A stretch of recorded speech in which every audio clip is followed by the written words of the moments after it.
Gloria a Dios. Amén y amén.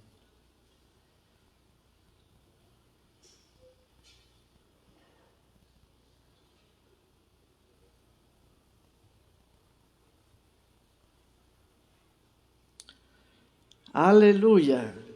Estamos listos y preparados para la exposición de la palabra del Señor. Amén. Vamos a orar y tomemos una palabra de la Escritura para declarar la gracia que posee esa palabra a favor de toda la comunidad o la congregación reunida. Vamos, abra su boca, porque dice la palabra del Señor que de Él nos llenamos. Señor, esto es un fluir bello, hermoso, que satura todo nuestro ser. Hay una abundancia de palabras, es tu palabra, el oído del creyente está abierto. Gracias por la sensibilidad espiritual, la conciencia espiritual, el reconocer que nos encontramos congregados en la casa del Señor porque somos la casa espiritual. Y Señor, aquí hay puertas abiertas, hay cielos abiertos y nos das tu palabra, palabra sólida, la luz de tu palabra, la unción. Tu palabra es vida y verdad, es espíritu vivificante. Hoy anunciamos que al oír tu palabra vienen nuevas fuerzas, fuerzas renovadas en todo el sentido de la palabra. Gracias por la vivificación, lo sobrenatural de tu palabra en los hechos, los prodigios, las maravillas, más allá de lo natural. Hoy es ahora, porque la palabra es hablada. Gracias, Señor, en el nombre poderoso de Jesús. Amén y amén. Abramos las Escrituras en el libro del Apocalipsis, capítulo 3, y tenemos la carta dirigida a la iglesia de la Odisea. La sección comienza en el verso 14.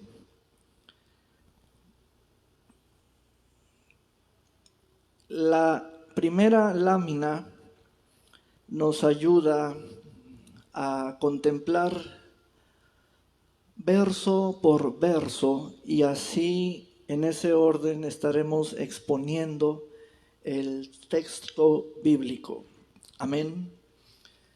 Y escribe al ángel de la iglesia en la Odisea. He aquí el amén, el testigo fiel y verdadero, el principio de la creación de Dios, dice esto. Y allí hacemos una pausa. Jesucristo hablando y el apóstol Juan escribiendo cada palabra. Tales palabras fueron en voz audible, fueron oídas literalmente, escuchadas por el apóstol Juan. Escribir es el resultado de oír, mas en sí mismo fue un mandato que le dio el Señor. Es una indicación a escribir y escribir todo. Tenemos la seguridad, la certeza de que la Escritura es cada palabra hablada de la boca del Señor. El ángel de la iglesia es el pastor de la iglesia, el mensajero humano. Fueron 7 las iglesias en el primer siglo que literalmente existieron, y los pastores de cada una de ellas posiblemente vinieron a ver al apóstol Juan estando él exiliado en la isla de Patmos. Allí recibieron cada pastor una copia, un rollo escrito con el mensaje dirigido particularmente a cada iglesia. Hay algo que debemos destacar: el orden o el protocolo. El protocolo es el principio de cómo comienza toda una serie o secuencia. Se sigue un bello orden. Por ejemplo, Jesucristo siempre se dirigió personalmente a los pastores. Nunca él pasó por alto o por encima la autoridad establecida de un pastor de una iglesia local en la ciudad. Él nunca en ninguna de las 7 cartas le habló directamente a la iglesia.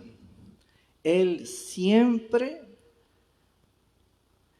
fue ordenado siguiendo el protocolo en la comunicación. ¿Quién habla y a quién le habla? Y lo hizo a los pastores. Eso es hermoso, eso nos abre los ojos, porque Él estableció a los pastores. ¿Por qué? Porque los pastores no le pertenecen a la iglesia, le pertenecen al Señor. Lo que Él hizo fue enviarlos para que sirvieran a la iglesia, equipándolos con carismas, capacidades y habilidades, y les dio una oficina u oficio notable, reconocido en lo público, en el servicio personal de ellos. Entonces, el pastor que ustedes tienen no es de ustedes, es del Señor. Aquí la palabra ángel da la connotación de que el pastor es un dignatario, es un mensajero y es un enviado. Tiene una comisión específica, un mensaje que él lleva, por lo tanto él primero lo recibe. Y cada una de las 7 cartas, que es mensaje escrito y es escritura en un rollo, el pastor recibió el mensaje escrito, y la primera función del pastor respecto a las 7 iglesias es interiorizar el mensaje, sentir el mensaje, llenarse de la palabra del mensaje y darse cuenta de todo el panorama que allí está mencionado, y los puntos generales y los puntos específicos y los detalles. Y el pastor comenzaba a sentir todo el bosquejo y la estructura breve, dándose cuenta de principio a fin cuando se trataba de Jesucristo y su propia descripción de sí. Luego, los señalamientos puntuales hechos por el Señor a la iglesia, y eso fue de gran impacto en el pastor. Y la iglesia tiene que saberlo, porque la palabra estruja, estremece, la palabra arremete, o sea, entra, penetra. Entonces el pastor, con todos los sentimientos en su espíritu y en su alma, a la hora de darle lectura con entonación públicamente a la carta, aquello era toda una expresión que comunicaba la idea, el pensamiento fielmente del autor. Y allí estaba pues la iglesia recibiendo cada palabra, palabra por palabra. En el verso 14 tenemos las 4 categorías, son categorías exclusivas del Señor Jesucristo. Es una descripción de Él. Él mismo se presenta y habla de sí. Estas 4 categorías hoy vamos a conocerlas, vamos a permitir que la palabra entre, no se quede solo en nuestro oído natural, sino que penetre, porque vamos a permitir, vamos a tomar, a asirnos con fuerza de la palabra. La primera categoría, el amén. La segunda categoría, el testigo fiel. La tercera categoría, el verdadero. La cuarta categoría, el principio de la creación de Dios. Pasamos a la siguiente lámina. Las 4 categorías de Jesucristo. Amén. Cuando estaba estudiando y cuando lo hago, realmente le doy toda la seriedad porque es ser altamente receptivo, estar allí y ocuparme en ello. La palabra me inundó. Estaba en un lugar público, en una cafetería. Literalmente tuve que levantarme de la silla, estirarme, porque aquello era algo que sentía la gloria de la palabra del Señor y solo decía, wow, wow, wow. Esa palabra, amén. En griego, el artículo es importante porque hace del sustantivo como lo único, no hay algo igual o comparable, es el amén. Entonces, ¿qué quiere decir lo que Jesucristo dice que Él es?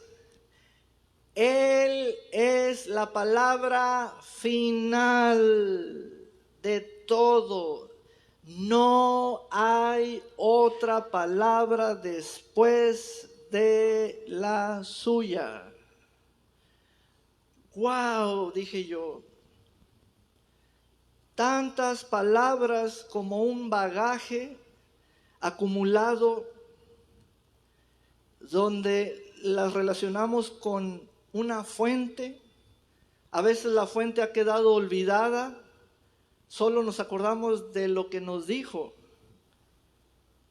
Pues hoy la carta a la Odisea, como mensaje espiritual relevante y trascendental, nos anuncia para que la iglesia actual vuelva a escuchar que Jesucristo es el amén de Dios, la palabra final, la palabra última. No hay otra palabra después de la suya.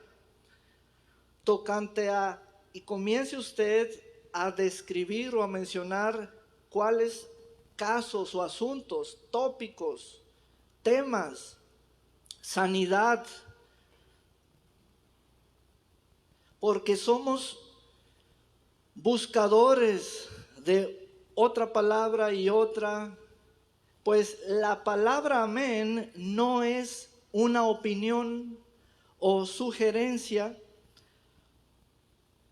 o comentario o dicho o algo subjetivo, emotivo de un momento con alguien, ¿no? Es haber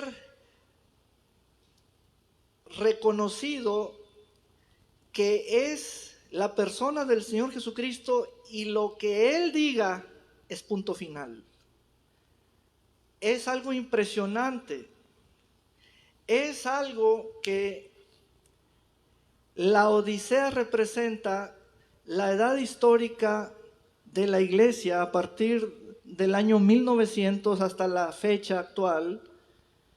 Es la edad de la iglesia tibia, la iglesia moderna y la iglesia apóstata. Tiene que volver a escuchar quién es Jesucristo.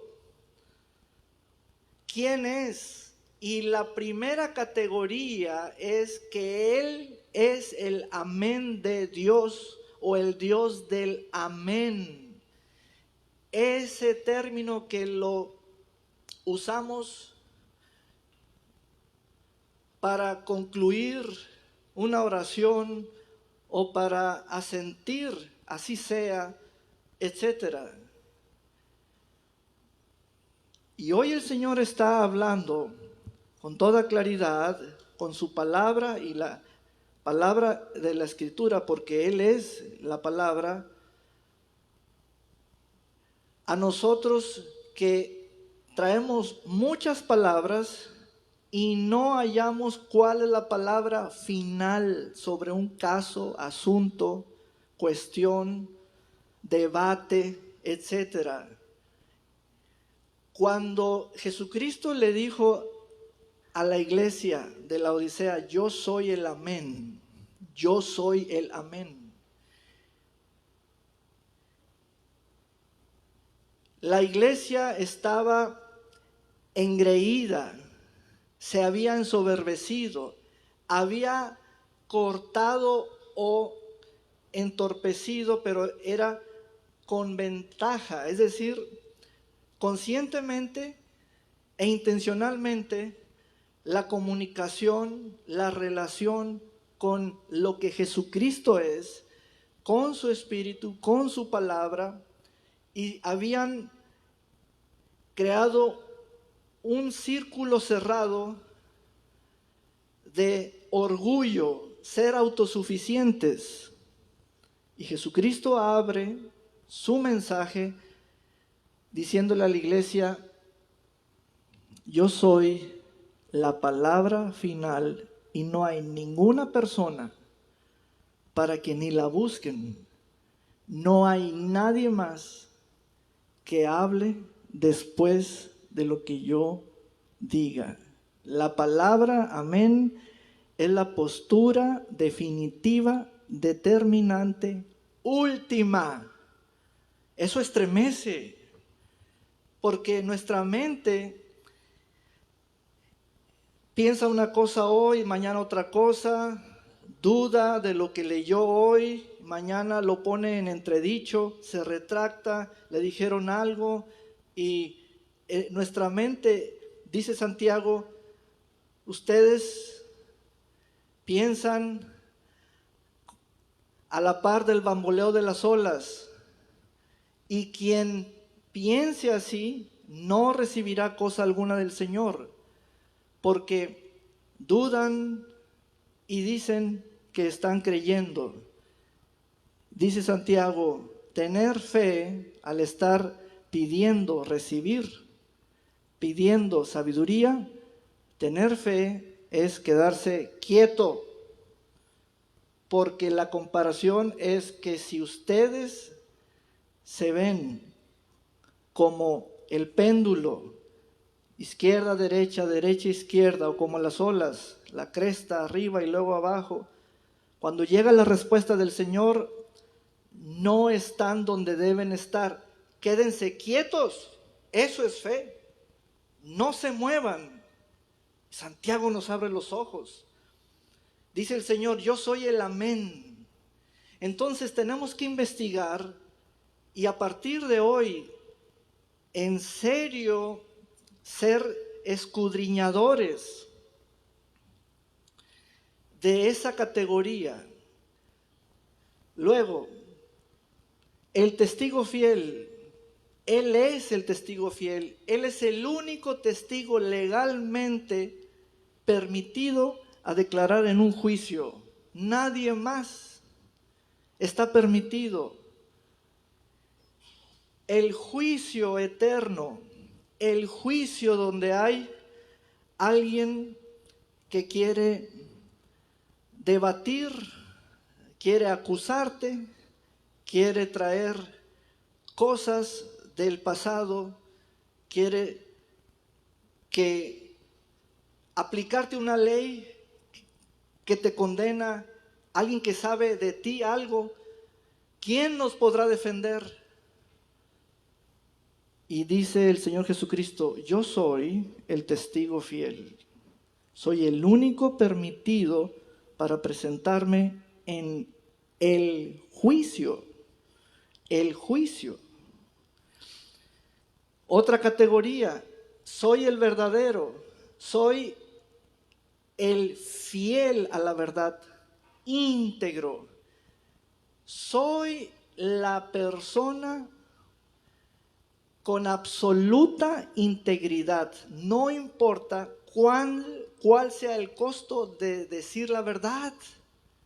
¡Wow! Él es el único. Luego, cuarta categoría, soy el principio de la creación de Dios. Soy el creador de todo, el originador de todo. Mas hoy quiero enfatizar la primera categoría. ¿Por qué? Porque allí batallamos. Batallamos en nuestro interior. Inclusive desafiamos, competimos. Inclusive rechazamos o dudamos de lo que Jesucristo es, porque tenemos en nuestro pensamiento una intención. Quiero otra palabra de otra persona. Y Jesucristo nos está diciendo, lo que yo te diga es punto final. Nadie más me puede arguir, discutir. Y vean lo que significa amén. Vamos a la siguiente lámina. Aquí paso a un ejemplo. Y también para ampliar el sentido de lo que es una categoría. El amén de Dios es enfático y categórico, es indiscutible. Oh, pero yo traigo en este momento muchas experiencias, sentimientos, muchas cosas hechas por mí, preparadas para mí, planes, propósitos. Hoy la palabra del Señor te dice, lo mejor que nos puede pasar es estar viviendo un amén de ese hombre, el Señor Jesucristo. Es lo mejor que nos puede pasar. Es pararnos sobre una palabra de Él. Qué importante es su palabra, su nombre, su causa, su evangelio, su reino, porque estamos afirmados sobre una palabra que no tiene volatilidad, no es voluble, no es cambiante, es palabra segura, certeza absoluta, integridad absoluta, seguridad absoluta. Cada categoría es única en su clase y exclusiva de una sola persona, Él. Exclusiva quiere decir que Jesucristo tiene la virtud, la facultad de sacar a todos, de excluir. Nadie más cabe en su categoría. Ninguno de nosotros, ni cualquier pensamiento de nosotros. Esta categoría donde Él es el amén, solo le pertenece a Él y a nadie más. Isaías el profeta, vamos al capítulo 65, versículo 16. Dice en la versión 77. El que sea bendecido en la tierra, en el Dios del amén será bendecido. Y el que jure en la tierra, por el Dios del amén jurará, porque las angustias primeras serán olvidadas y porque quedarán escondidas de mis ojos. ¿Alguien quiere decir un argumento en contra? No podemos. Esto es un ejemplo. Lo que está diciendo el profeta es, en aquel país, en aquella tierra, en aquel nombre, en la presencia de Él, el Dios del amén, cuando ustedes lo vean, cuando ustedes lo reciban, cuando de ustedes Él declare que son una nación, propiedad suya, una nación de sacerdotes, ustedes podrán pronunciar una bendición sobre sí mismos en la autoridad, eso es en el nombre del Dios del amén. Punto. No, Pepe, no hay peros. No, pero es que no. Esa es la corrección. Esto es lo que aquí me rasgo las vestiduras frente a ustedes en el sentido metafórico.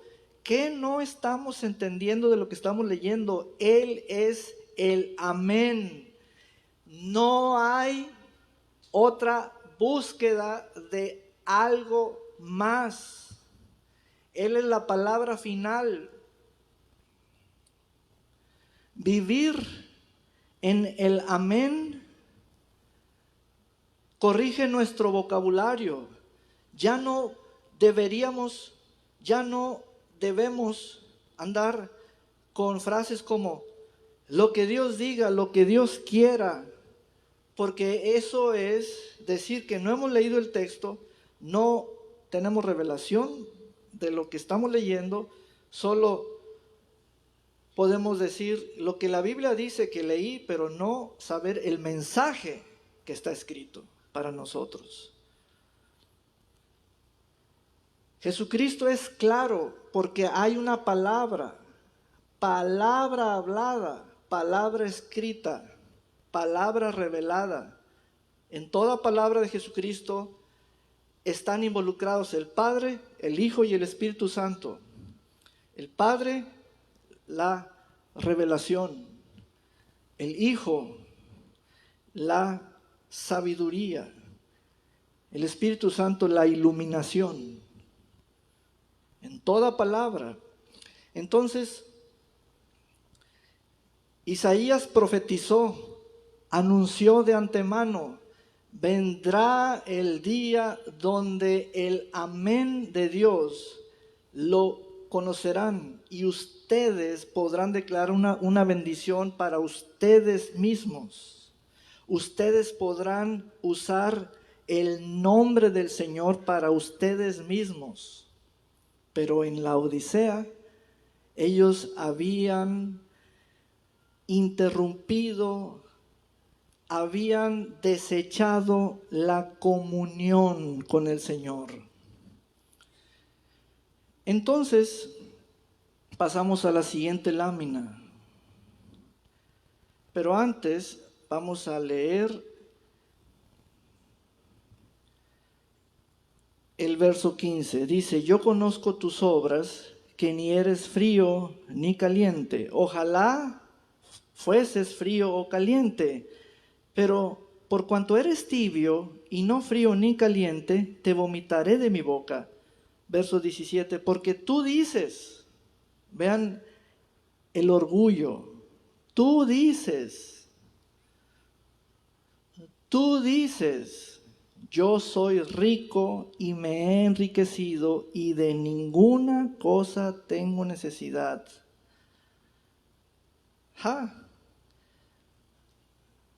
Yo sería más cauteloso, más precavido en no parecerme ni imitar la tibieza de la Odisea. No necesito congregarme,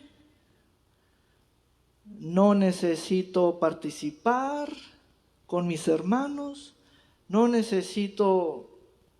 Y yo sería más inteligente que los laodicenses.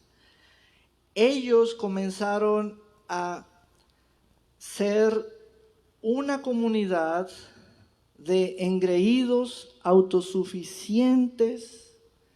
Ellos mismos se desconectaron de toda ayuda, de toda fuente, de toda comunión. En este caso hay una similitud. En aquella época ocurrió un sismo, un terremoto muy importante y la ciudad de la Odisea quedó destruida. El Imperio Romano le ofreció ayuda a la ciudad y la ciudad no quiso. Le respondieron: no te necesitamos, no queremos apoyo, nosotros podemos. Porque la Odisea era una hermosísima ciudad, además de muy rica, tenía una famosa escuela de medicina, tenía un centro comercial. La Odisea tenía más tiendas comerciales que si sumamos las tiendas que hay en la isla, en Liverpool, en Plaza Caracol, tenía cientos de tiendas. Y entonces respondieron: nosotros podemos reconstruirlos, no te necesitamos. Entonces, lo que la ciudad de la Odisea tenía, el orgullo en el cual estaba ahogado, eso se traspasó a la iglesia. Cayó o quedó en el mismo estado. Y la iglesia se comportó tal como la ciudad y se la aplicaron al Señor Jesucristo tal como la ciudad se la aplicó al gobierno romano. No te necesitamos, somos autosuficientes.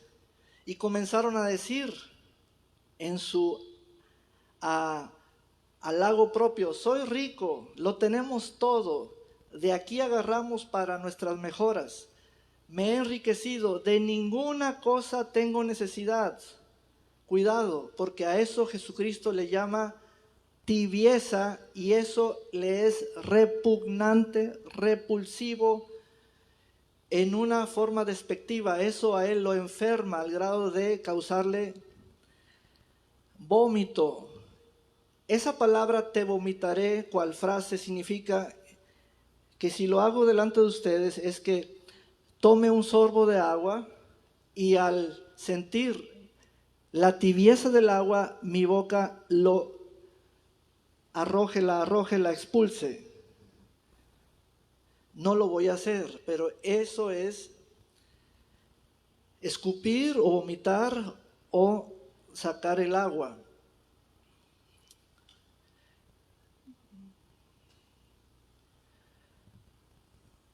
Seguimos leyendo en el verso 17. Y no sabes que tú eres un desventurado o desgraciado, miserable, pobre, ciego y desnudo. Cada expresión del Señor es contra lo que ellos decían ser y la fama que creían tener. Vamos a mirar esta lámina que nos da el contexto histórico.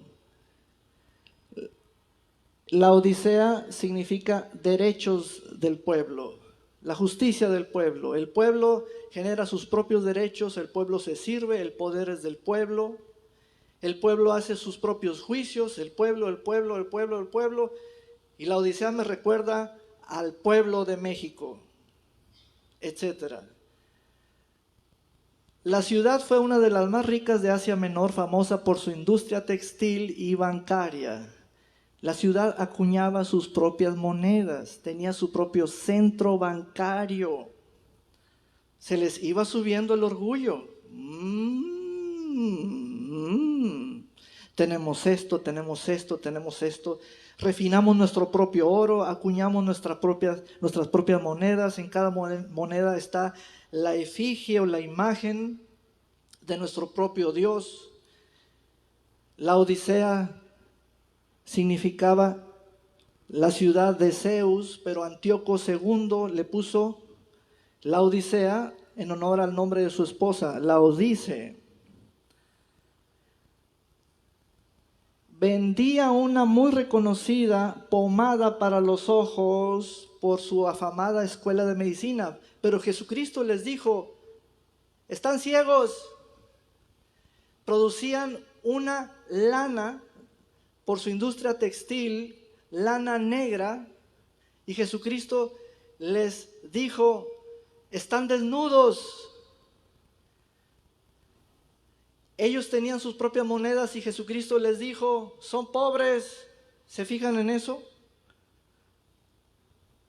¿Por qué? Porque es fácil creerse. Es fácil creerse uno mismo. Soy esto, soy lo otro, tengo esto. Y si no hay una similitud entre nosotros hoy, a nivel ciudad, y la Odisea, sencillamente usamos otros términos. Ahora tenemos títulos, tenemos experiencias, tenemos esfuerzos propios, la denominación de algo que nos ha hecho ricos, etc. Y llega Jesucristo y dice, tú eres un desgraciado, pobre, ciego, desnudo, y pareciera que estamos oyendo una contradicción, porque yo digo que soy, y otra persona dice que no lo soy. Vean esta parte, contaban con un acueducto que les proveía de agua tibia. Estaba situada aproximadamente 10 kilómetros al sur de Hierápolis y 17 kilómetros al oeste de Colosas sobre un importante camino. Hierápolis, en esa ciudad había aguas hirvientes o aguas termales ricas en minerales, provechosas para un buen baño terapéutico medicinal. En Colosas, dada su elevación orográfica, las aguas eran frías, refrescantes en medio del calor. Por lo tanto, quiero corregir a todos los ignorantes que han predicado que es incorrecto estar diciendo la frase frío espiritualmente, caliente espiritualmente. Lo que estamos leyendo es una metáfora, porque en Hierápolis estaban las aguas hirvientes o calientes y en Colosas las aguas refrescantes. Jesucristo les está hablando en su propia idiosincrasia, haciéndoles un reconocimiento de lo que ellos todos los días ven. Llegaba un acueducto a la Odisea, pero el agua llegaba tibia. De estar caliente, hirviente, llegaba tibia. De estar fría, llegaba tibia. Por ejemplo, ¿cuántos de ustedes son de la preferencia de que la temperatura del líquido del agua sea tibia? Pero hay otros aquí mismo que van a decir, yo prefiero que la temperatura sea fría o caliente. Es el mismo líquido, pero se enfatiza en la temperatura. Eso el Señor lo usa como una metáfora. No tiene nada que ver con andar diciéndole a la iglesia, el Señor te quiere caliente, ardiente, ferviente, poniéndole la frase espiritual. Y a los fríos, a los que... No, eso es incorrecto. Es una metáfora porque la ciudad de Hierápolis tenía piletas de agua caliente con sales minerales terapéuticas medicinales. Punto.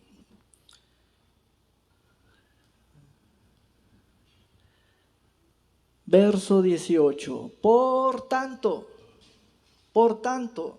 miren lo que es escuchar la palabra del que es el amén.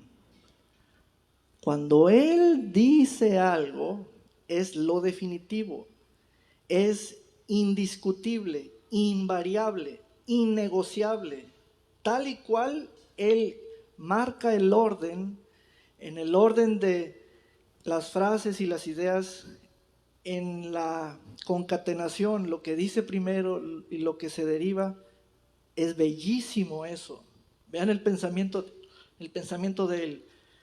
Vean el amén hablando, aleluya. Él dice, yo,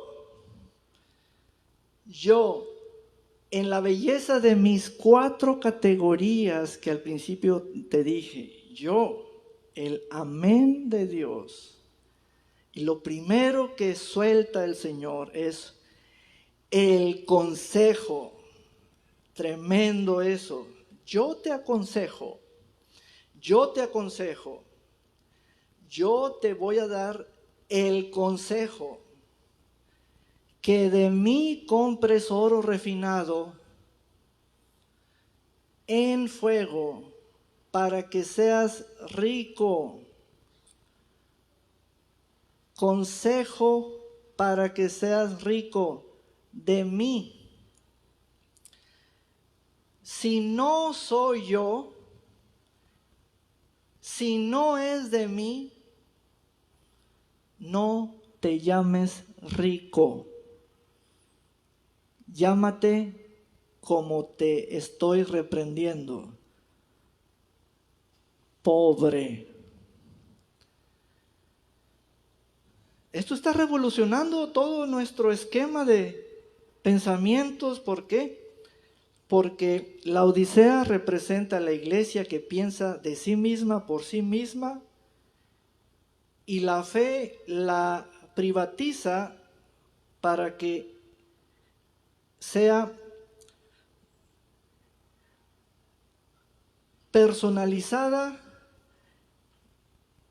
que no tenga la marca de lo que Jesús es, sino que sea una experiencia para mí.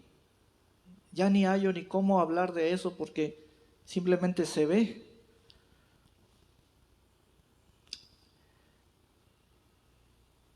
Y Jesucristo es tan amable que en el modo como Él se sienta, en sus emociones, cuando tiene a la iglesia en ese cuadro descriptivo, el Señor tiene tanta paciencia que se planta o se pone y dice, te voy a dar un consejo.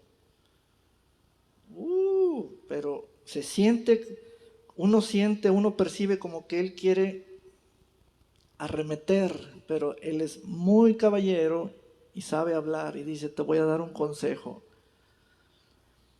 Este consejo comienza con qué. ¿Con qué, Eduardo? ¿Con qué, Alicia? ¿Con qué, Carmen? ¿Con qué, Joel? Comienza quitando la pobreza. Comienza con eso. Vean el texto. Yo te aconsejo que de mí compres oro refinado en fuego para que seas rico. ¡Pum! ¡Pum! Ya quitó allí la pobreza de Juan Ramón, o de Oliver, o de Ramiro. Todo tiene un orden, todo tiene una concatenación. Algo es primero y algo se deriva de lo primero. Mira. Segundo, ¿qué hace el consejo? Te va a quitar el orgullo de la lana negra, las vestiduras propias que tú haces de tu propio esfuerzo, de lo que los demás dicen y dijeron para sí mismos, vistámonos así, eso es lo que nos enriquece. Y Jesucristo dice, compra vestiduras blancas para vestirte y que no se descubra la vergüenza de tu desnudez. ¿Qué más? ¿Qué hace el consejo? Tercer asunto. Tú dices que tienes una escuela de medicina, que produces una pomada como un ungüento, eres famosa por eso y te crees la gran ciudad que cura, medicina de esta categoría o de la otra categoría. Dice el Señor, unge tus ojos con colirio que tú vas a comprar de mí. Yo lo tengo, para que veas, porque no ves. Vean el consejo. Esto tiene que ver con lo cercano a nivel de los sentidos. ¿Cuántos de nosotros no hemos expresado, ay, quiero que se me quite esto ya? ¿Cómo se me quita esto? Ya quiero que se me quite, ya me enfadó, ya esto y aquello. Y Jesucristo oye nuestras palabras. Es la desesperación del ciego, es la desesperación del pobre, es la desesperación del débil o enfermo, es la desesperación del desnudo. Es una desesperación literalmente. Jesucristo quiere decirnos las cosas al oído, o sea, es tanta su expresión para llamarnos la atención, que lo quiere hacer de una manera perfecta, palabra por palabra. Y entonces nos va a decir, y viene el verso 19, yo, el amén, el principio de la creación, yo, tal y cual me presenté a ustedes, yo reprendo. Y sigan la flecha. Una reprensión del Señor es lo que les dijo en el verso 17. Eres esto y aquello y un tal por cual. Eso es reprender. Eso es reprender. En mi casa, en la casa de mis padres, no usamos, no escuché, no lo aplicaron, no lo usaron hacia mí la palabra regañar como verbo o la frase te voy a regañar. No, yo no tengo esa experiencia de decir no me regañes, no me gusta que me regañen. Yo no sé lo que es eso. No me lo aplicaron a mí porque mis padres fueron muy correctos en su hablar. Lo correcto es reprender. Eso es lo correcto. Lo correcto es la severidad. Y entra la palabra castigo. Ser severos. Eso sí es firmeza, mano firme de carácter. No tratar de ablandar las cosas para que no se sienta. No. Aquí hay que sentir las palabras. Se deben sentir. Jesucristo nos está diciendo, eres ciego y por dentro nosotros, no es cierto. Eres pobre y por dentro nosotros, no soy. Eso no se debe hacer, porque nos está hablando aquel que nos conoce. Lo primero que nos dijo fue, yo conozco tus obras, tu administración. ¿Eres parte de la iglesia moderna? Tibia y apóstata, porque la iglesia anterior, la de Filadelfia, es la iglesia correcta, la que será arrebatada, y la iglesia de la Odisea es la que será dejada. Porque es la iglesia final en las condiciones de esta era, el último estado de la iglesia, así se va a mirar, percibir, sentir, declarar, hablar de ella, etc. Entonces, yo reprendo y castigo, allí hay severidad.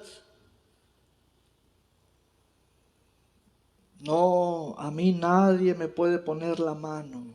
Deseche todos sus mecanismos de bloqueo. El Señor lo hará.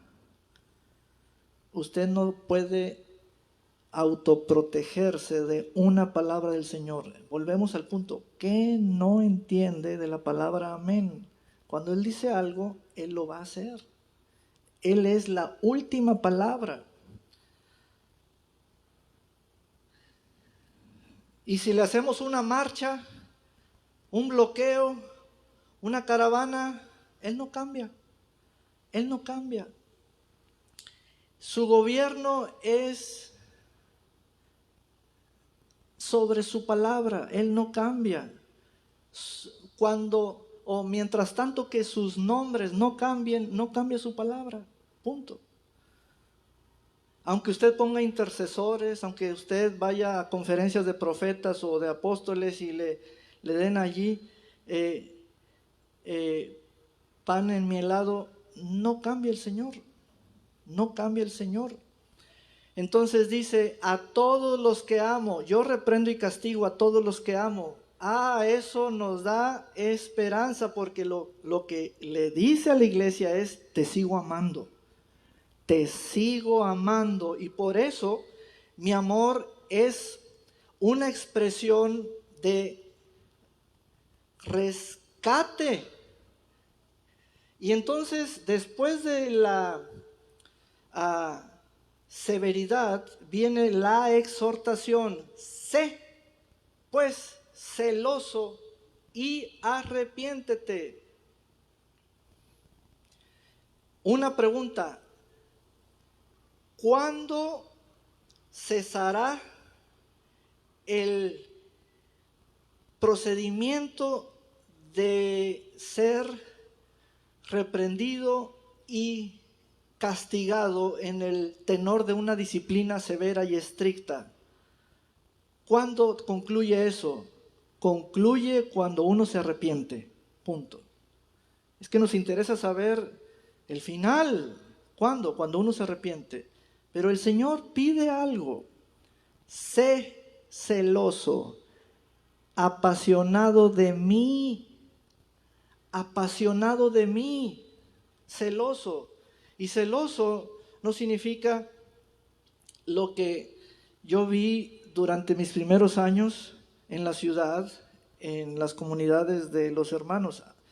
Significa hacer muchas cosas para Dios y andar como churumbela y entrar y salir y cansarme. No, eso no es ser celoso.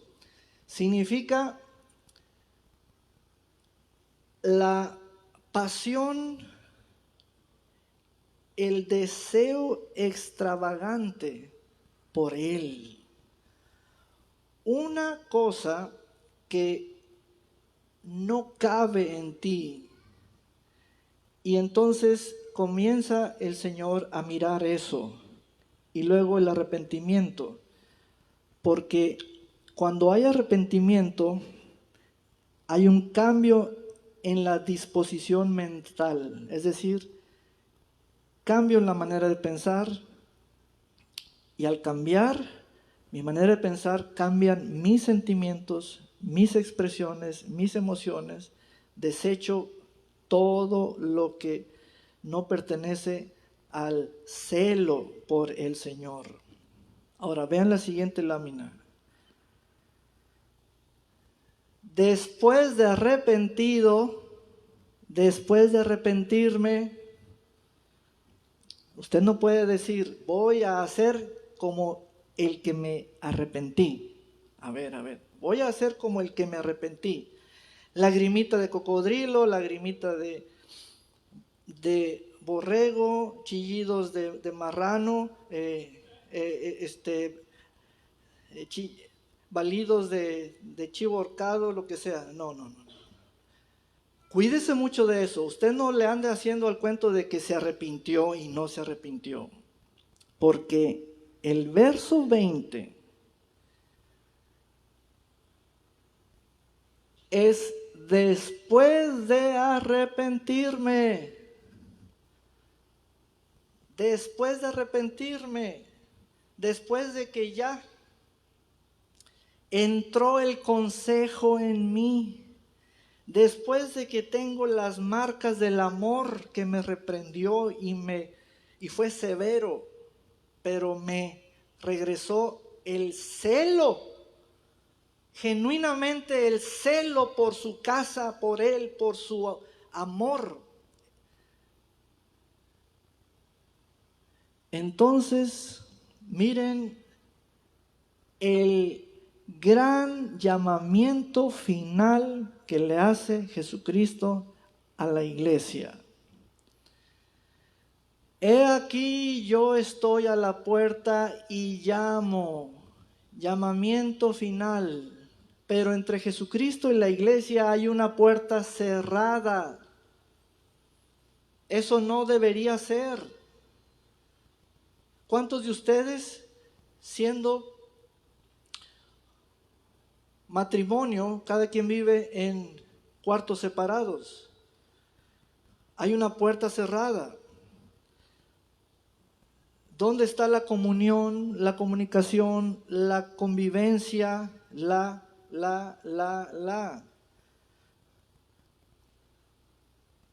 El gran llamado que hace el Señor después de arrepentido, comienzas a escuchar su voz después de arrepentido.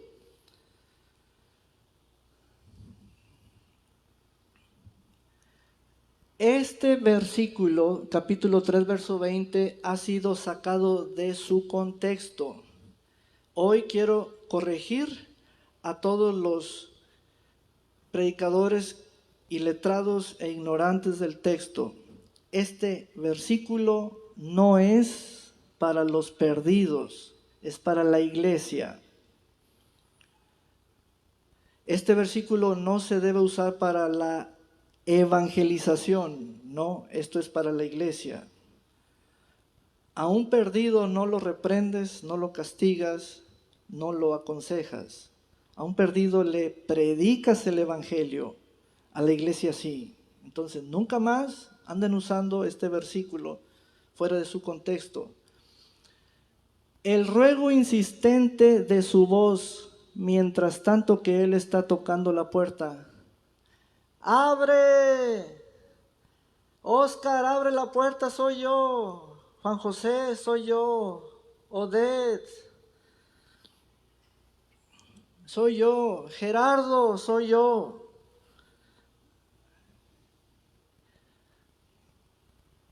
Inciso B, la separación entre la iglesia y el Señor. Hay una puerta cerrada entre ambos. Cuando mi papá regresaba de sus viajes de Manzanillo, cada semana iba, son gratas memorias, porque nosotros estábamos pequeños, ya pues jóvenes adolescentes, y él llegaba y le gritaba a mi mamá, mija, abre, mija, ábreme, mija. Y así, y si se tardaba mi mamá, le tiraba piedritas para tocar por la ventana o la puerta. Mi hija, ábreme. Y ya se levantaba mi mamá y le abría. Podían ser la 1 de la mañana, 2 de la mañana, 3 de la mañana, 4 de la mañana. Hermosos recuerdos. Y un día mi mamá, desconsolada, se puso de mal modo en la relación con mi papá por su pastorado, por su oficio ministerial, por sus viajes, por sus salidas, porque se sentía como quiera que sea, como si estuviera en la sala de despecho. Y una noche se levanta llorando mi mamá desconsoladamente y mi papá se despierta y le dice, ¿qué tienes? Dice, el Señor me acaba de hablar.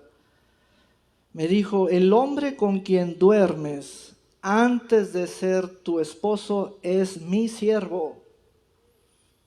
Grábatelo bien, mija. El hombre con quien tú duermes antes de ser tu marido es mi siervo. Y santo remedio, flojita y cooperando. Denle un gran aplauso al Señor. Aleluya.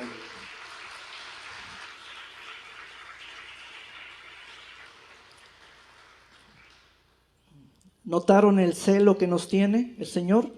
¿Y notaron que cuando Él dice una palabra es definitiva? Ok. Sobre advertencia no hay engaño. ¿Qué pide el Señor? Y no es un asunto de usar el verbo pedir como si Él estuviera en necesidad. No, es un derecho tener comunión entre dos personas que están unidas.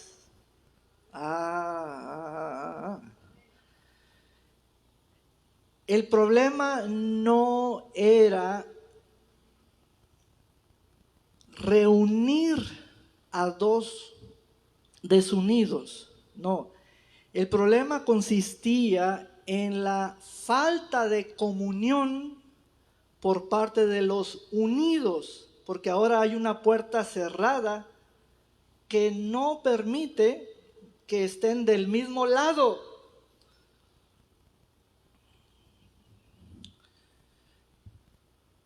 Y Jesucristo lo explicita de la manera más diplomática, más seria, totalmente intencional, que Él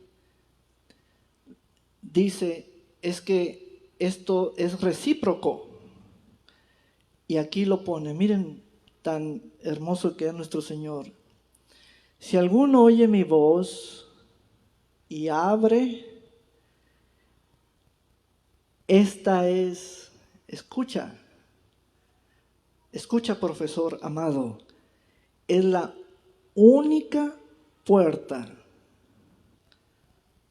que tú puedes cerrar, abrir y poner. Es la única puerta que tú puedes poner y tenerla cerrada o tenerla abierta. ¿Entre quiénes? ¿Entre qué partidos? Entre tú, Esmeralda, y tu Señor. ¿Cómo está la puerta? Cerrada. ¿Quién la puso? Cerrada, la iglesia. Les pregunto, ¿quién la va a abrir? ¿El que toca la puerta? No, la va a abrir el que la cerró. Diga conmigo, yo. Andamos pidiendo puertas abiertas y Señor, ábreme la puerta ante el notario, ábreme la puerta en este juicio. Señor, ya vienen los millones en la herencia. Y dice el Señor, abre la puerta que tú cerraste. Está cerrada. No hay comunión entre tú y yo. Y dice el Señor, entraré por la puerta abierta por ti. Aquí la iglesia es una celosa del Señor, apasionada por el Señor. Las características son que eres una excelente oyente de su voz, porque el celo comienza por clamar por su voz. Quiero oír tu voz. Dámela, dame tu voz. Amén.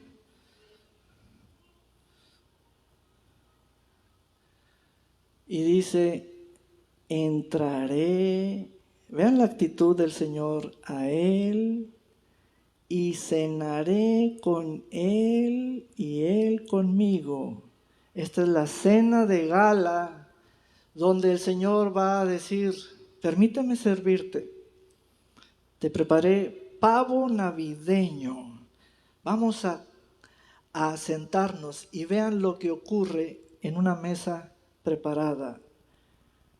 Solo el Señor y la iglesia van a hablar, solo ambos. Y aquí lo pongo así, platicaremos de ti y de mí siempre. Aleluya, dale un gran aplauso al Señor. Gloria a Dios. Amén. Platicaremos de ti y de mí.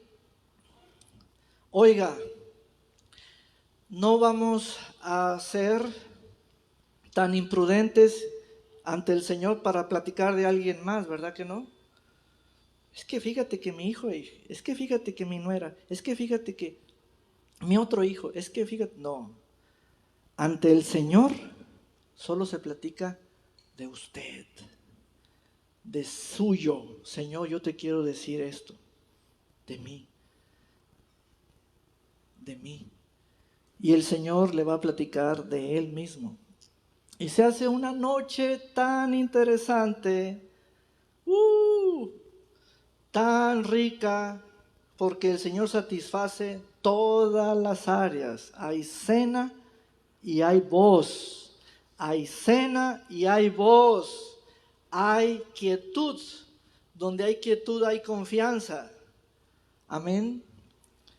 Entonces queda restablecida la comunión, el celo, la pasión por el Señor.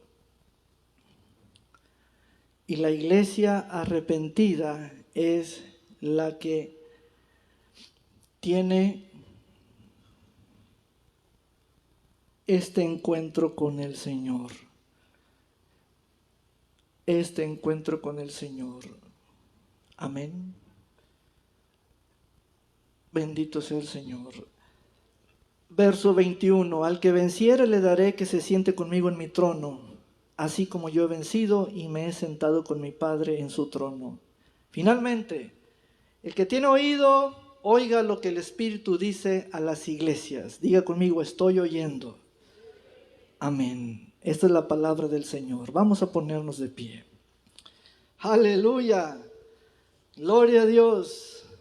Han sido entregadas las 7 cartas a ustedes. Han sido expuestas las 7 cartas. Amén. Bendito sea el Señor. Vamos a parar la grabación y vamos a tener un canto